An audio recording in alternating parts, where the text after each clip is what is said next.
Barack Obama becomes the first sitting US president to visit Myanmar's leader Aung San Suu Kyi in 2012.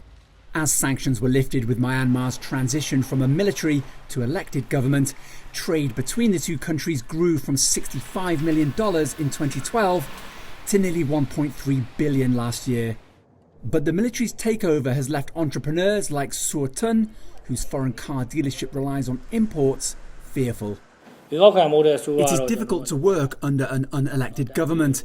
It creates major concerns for investment.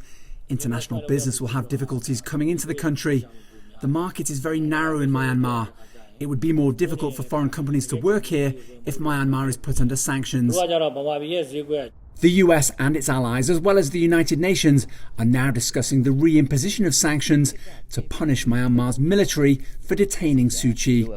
And this poses a major foreign policy test for new US President Joe Biden. He was Obama's vice president during that administration's pivot to Asia strategy. And Biden now has to consider his own strategy for a region that became the collateral in a damaging trade war with China waged by Biden's predecessor, Donald Trump.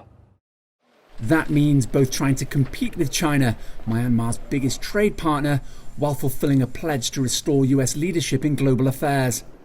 Some argue that leadership means sanctions on Myanmar, though even those in favour are sceptical about their effectiveness. The generals have often said that they are impervious to international pressure. It just doesn't matter what the international community does.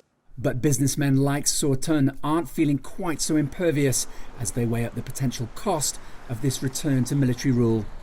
Owen Fairclough, CGTN, Washington.